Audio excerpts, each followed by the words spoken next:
One, two, three. Clap, everybody. It's me, Rezo TEW, back here once again for RevPro High Stakes 1.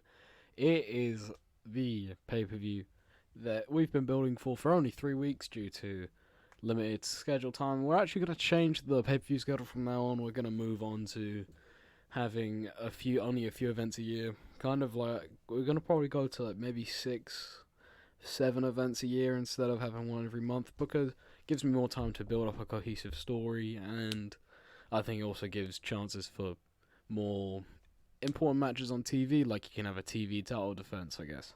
Like, I don't know, maybe we have, instead of having to have the next pay-per-view main event be the rematch of the heated feud, like, this is with Spud vs. Scarole in the main event. Instead of having to do that, we can make it so maybe you can just use the rematch just on TV, which I think is going to give me more flexibility when it comes to booking. But anyways, RPW presents High Stakes. And I guess to get into the show, we can start off with the pre-show Battle Royal. The classic High Mayhem Battle Royale happens every single time. And yeah, everyone involved, you can see him there. Boy Simmons, that's a lot of names. You can read the names if you want to know everyone who's in it. You can also see the photos if you want to see everyone's in it. And in the pre-show Battle Royale, Moxley wins it for the second month in a row, which is, there you go. Sadly, there is a certain person who won't be on the card tonight, but you know what?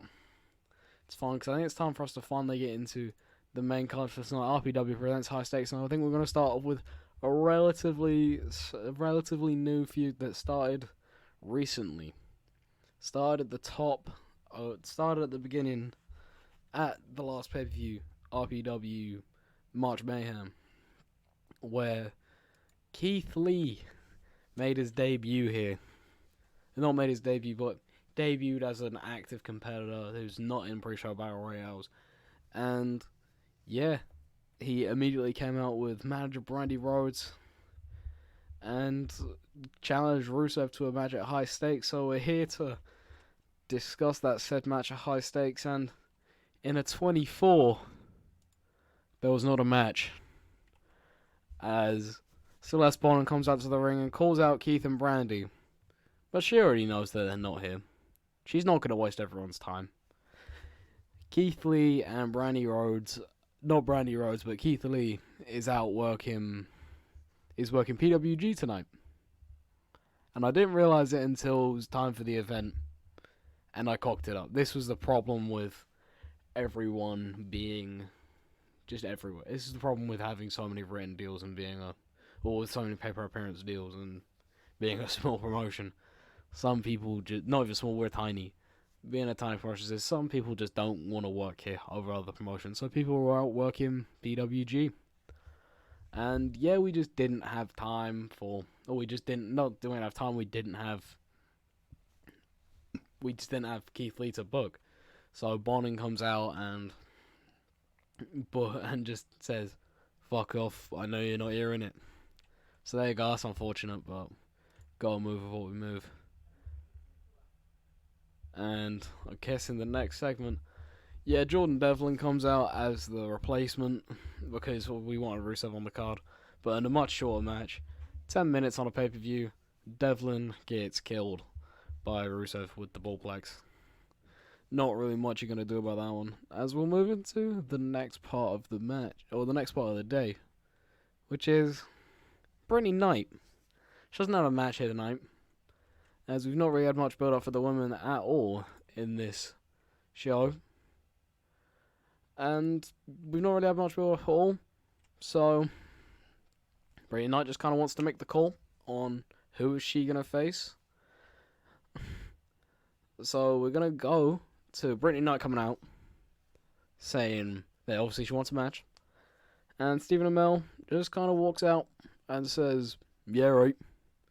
We don't really have time to grant a number one contender right now. So instead, we're just gonna make you can have everyone who wrestled in the triple threat to get the number one contendership last month. So Brittney Knight will now challenge Becky Knox, Hikaru Shida, and Kana And without really much to say about this one, in 1754, Brittney Knight pinned Hikaru Shida with the Nightlight, making defense number 3 of the LPW Women's title. Making that. But yeah, defense number 3. Big old defense. Key of the women's division right now. I never even mentioned that we're in the Atlantis Arena tonight, which is holding 221 people. A record high attendance for RevPro, but you know what?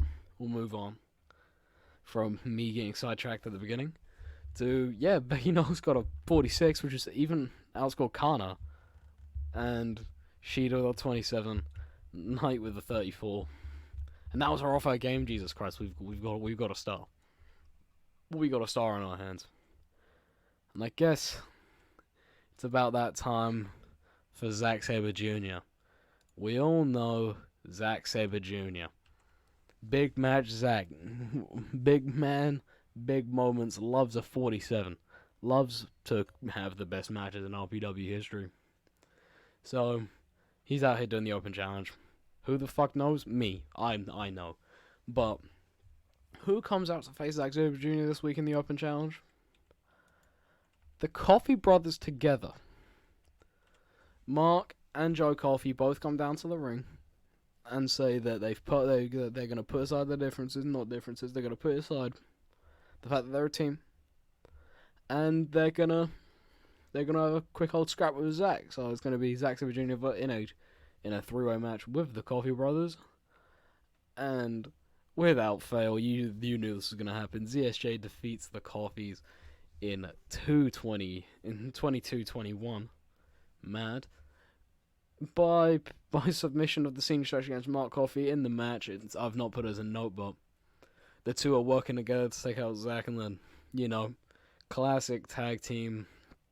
Tag team one turns their back as they pretend to celebrate, and Joe just we're gonna say Mark just hits Joe in the back of the head as it really continues to actually be a 3-way from that point on, and in 22 minutes, it's a cold hard match, but a 42 is not bad considering how limited the Coffeys are in the ring. Big match, ESJ whipping out a big old 58 is massive. But well, I guess it's time to move on to the next match. Pete Dunne and Trent Seven, everyone's favourite fuckboys. They come out, and you know what they say? They say that, you know what, they've had enough. We're going to call an open challenge, and we can guarantee you that the people who come out will be Mark Andrews and it'll be Mark Andrews, it'll be Mike Dean, not Mike Dean, fucking Mike Bird, and Morgan Webster. It could be 3-on-2, and they'd still beat their asses. But they know it'll be Mark Andrews and his buddies, and they'll kick their ass again. It'll be the same shit like it happens every single month. So if we cut back to TEW, we got Dunne and Trent come out, waiting for their challenges. Dunne will just say it'll be Mark Andrews and his fuckboy. And you'll be fucking surprised who come out. Here comes South Wales Subculture, Pete Dunne says, and holy fuck, it's Steen Erico. We can just play up to the fact that the South Wales Subculture music plays, and everyone goes, fuck me, here we go again. Dunne and Trent gonna win in fucking 15 minutes. Like they always do. Holy fuck, it's Kevin Steen and El Generico. They're here in England. What the fuck? That's not supposed to happen. So yeah, they're not on exclusive contract with ROH, and they're both very good. They're very good workers. Fucking brilliant. You know what? It's fun. As I guess we're gonna get into the match finally of holy fuck. Here comes Steen Erico versus Pete Dunne and Trent Seven. And in a match, that, okay, a bit disappointing from what I thought I was going to get. But you know what, that's fine. Steen Erico technically defeat Dunne and Seven, as it says Pete Dunne intentionally got counted out while fighting Kevin Steen. Basically, Pete Dunne and Trent Seven just fucking leave. They've realised that they're clinically outmatched here against Steen Erico about 20 minutes in and go, you know what, that's fuck off. And just walk out because they're not dealing with that shit. because that is a big old scrap that they don't need to get involved in. Kevin Steen was angry. Trent Seven nearly injured him with a botched move. Johnny Cashmere says, "Yeah, that's unfortunate." Yeah, fighter such a strong box you are is just Kevin Steen and El Generico standing on the ropes, kind of taunting Trent Seven and Pete Dunne to get back in the ring, but you god fucking know well, god damn, they're not coming back. Why would they come back? They're gonna get their asses kicked. But it's finally time, 10 minutes in, for the one you've been waiting for. The rematch of the century. Spud, the superstar, this time the champion, taking on the Plague Marty Scarole. It's gonna be a tough old match. We know these two can put out belters, and I think we got the Marty Scarole and Spud hype package playing right now. And you know what? I think this match is gonna be one of our better. The promo itself got a 44. And we're gonna, obviously you've not seen them, but we've obviously got the local band stuff in that here, so we're gonna say they play them down to the ring like usually. And I've just got the note that Scar will be better off without Big Damo because they don't work together. That's unfortunate, but you know what? It's fine because we're gonna move into the match itself, which gets a 51. And you're not gonna bloody believe it. I said the same thing last time. Spud does win the rematch, getting the better of Mike Scarole. Both lost in their warm-up matches, technically. Spud lost to Jay Lethal, obviously, after the legendary Mike Dean came back. Well, not came back, came in.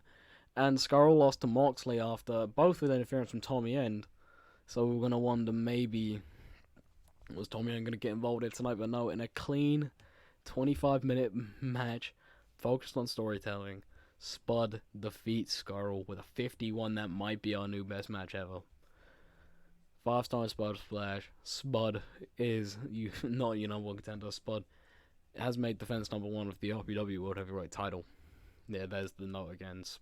Scarole and Damo don't work well together. That is unfortunate.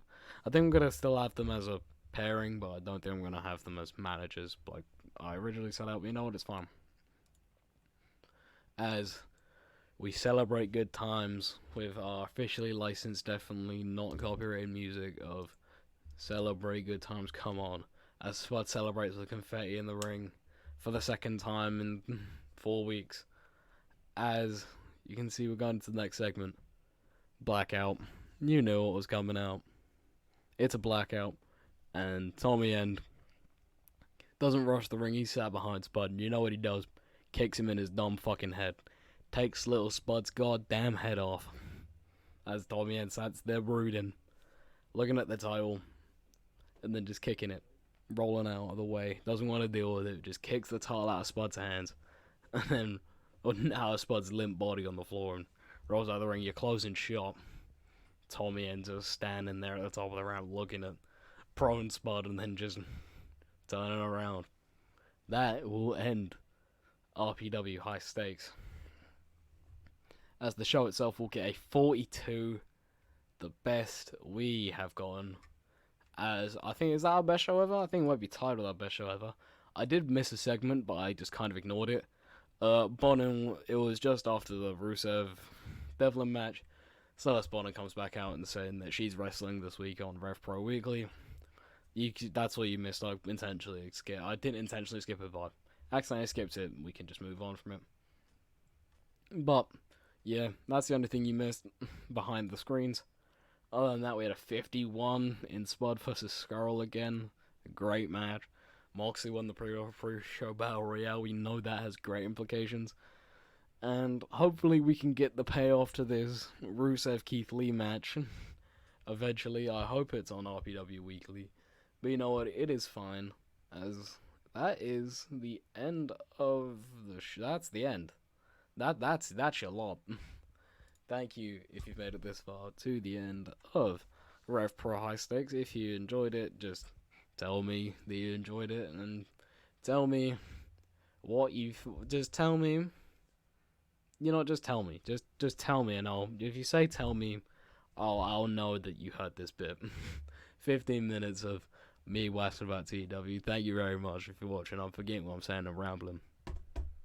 Shit, I remember that I'm good at this YouTube thing. Thank you lot making this far. Good night in a bit.